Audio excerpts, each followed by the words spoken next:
soyez le bienvenu. Je suis ravi de vous voir aussi.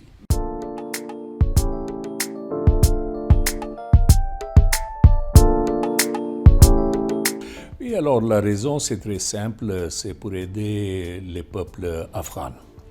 L'Afghanistan est un pays qui a souffert beaucoup dans les années dernières. C'est un pays qui a été dans un état de guerre pour les dernières 40 ans. Il y a les gens maintenant qui ont besoin de beaucoup d'aide. Le nouvel gouvernement de les talibans, qui en ce moment, qui n'est pas reconnu par aucun pays dans le monde, franchement, ils ne tiennent pas les ressources et ils ne tiennent pas l'argent qu'ils doivent avoir pour donner la nourriture même à les gens. Et maintenant, on va vers l'hiver. Et au Afghanistan, il y a les femmes, il y a les enfants, il y a les gens vieux. Et c'est pour eux que nous pensons que la communauté musulmane, il doit penser comment adresser les besoins des peuples d'Afghanistan.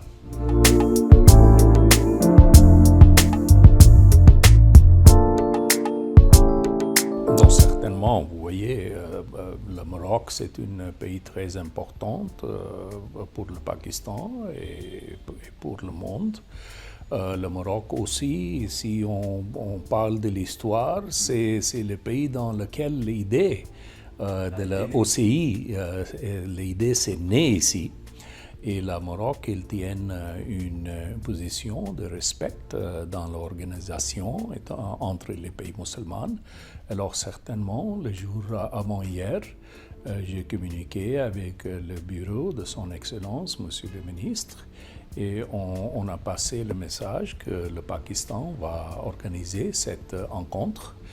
Et hier, j'ai reçu une lettre de mon ministre des Affaires étrangères qu'on a passée à le bureau de son Excellence, M. Nasser Bourita. C'est une lettre personnelle de mon ministre à votre ministre. Il lui a demandé d'être assisté dans la conférence.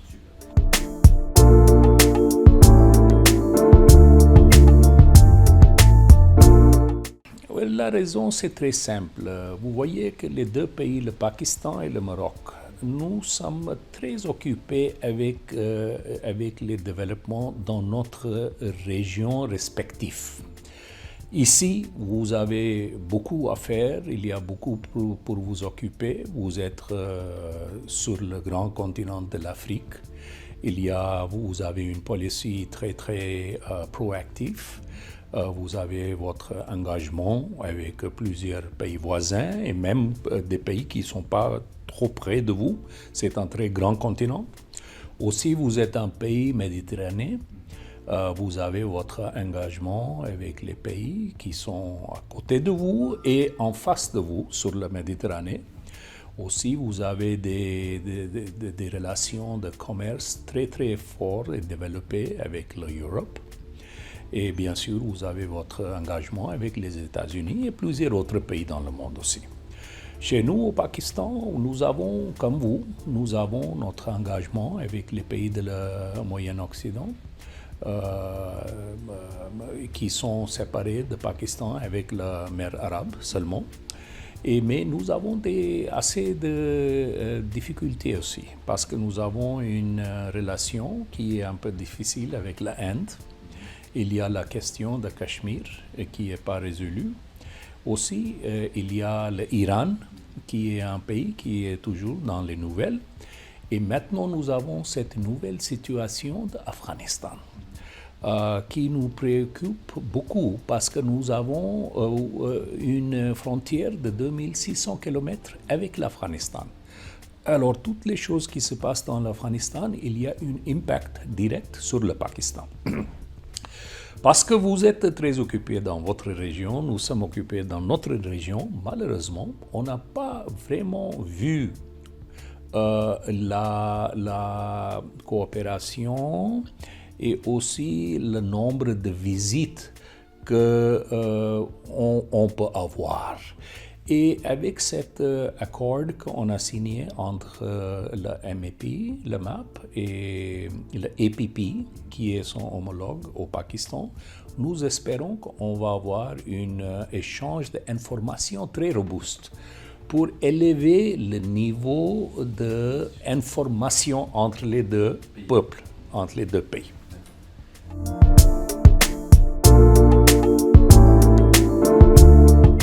Non, nous sommes très clairs. Vous voyez, quand dans les années 50, les politiciens marocains, ils étaient en train de lutter pour l'indépendance, le Pakistan est un des pays qui était très clair qu'on doit supporter les frères et les sœurs marocaines. Nous avons, Pakistan, dans les années 50, avait seulement 4 ans lui-même, mais on a donné les passeports et nous sommes situés ici, l'ambassade est sur l'avenue Ahmed Balafrej. Nous avons donné un passeport à M. Balafrej et il est allé à l'ONU. Il a parlé pour l'indépendance de la Maroc, de la siège de Pakistan. Alors c'est une histoire très forte. Alors pour nous, l'intégrité territoriale de la Maroc, il n'y a aucun doute et aucune question. Et comme je vous avais dit, que Pakistan n'a jamais reconnu le RSD et Pakistan n'a jamais reconnu le Polisario et nous n'avons jamais eu aucune interaction avec les deux. Pour nous, simplement, il n'existe pas.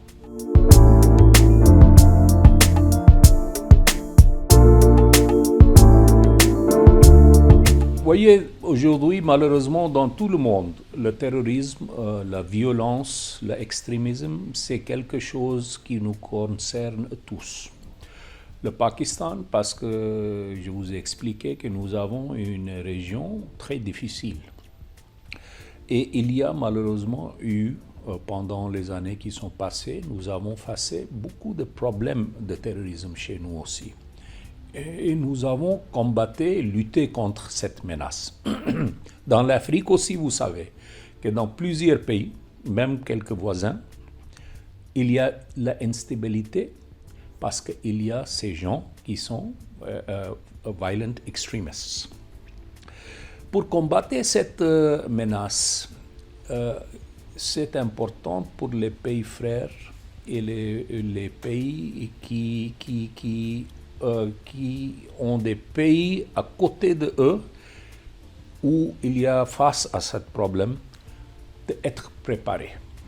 Et c'est dans ce cadre que nous avons commencé à partager nos expériences entre les forces armées de Pakistan et les forces armées de le Maroc pour être préparés parce que c'est quelque chose qu'on doit être en garde tout le temps contre cette menace. Et aussi, nous avons ouvert un bureau de l'attaché de défense ici, ça fait 2 ans. Et je suis heureux de vous informer que nous avons maintenant beaucoup de coopération entre les deux pays. Et il y a au niveau militaire, il y a des soldats ici qui vont à Pakistan pour préparer. Et maintenant, ici, au Maroc aussi, il y a des soldats de Pakistan qui sont avec votre armée pour les préparations, etc.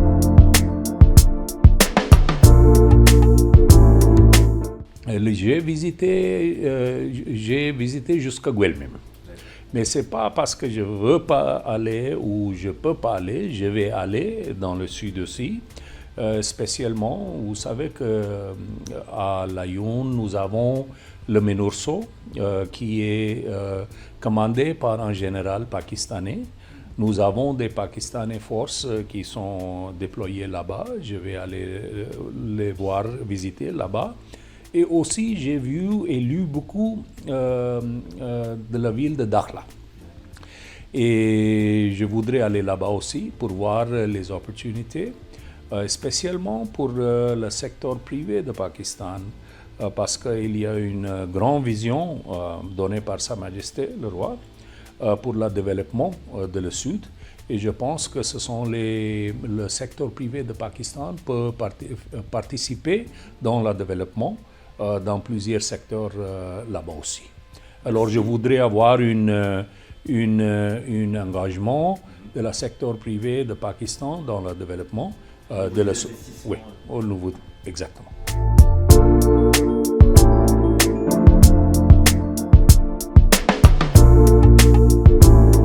Le Maroc est très bien connu au Pakistan, vous savez, parce que vous êtes un pays avec une grande histoire. Et la ville de Casablanca, c'est très bien connu parce qu'il y a le film de Hollywood, Casablanca, qui est une des 10 plus influential movies of history, Casablanca. Alors, c'est très, très bien connu. Aussi, le chapeau de Fès, le rouge chapeau, c'est très bien connu là-bas. La cuisine est très bien connue aussi. Mais je pense qu'on peut avoir plus d'échanges de tourisme entre le Pakistan et le Maroc aussi. Et espérons que l'année prochaine, après la pandémie, et espérons que nous n'avons pas un nouveau type de corona, nous espérons d'avoir un échange de beaucoup plus de touristes de Pakistan entre le Pakistan et le Maroc. Merci. Merci à vous. Merci beaucoup et à la قبل ما prochaine. تخرجوا ما تنساوش تابوناو معنا وتابعونا على مواقع التواصل الاجتماعي. نيوز بلس أكثر من مجرد خبر.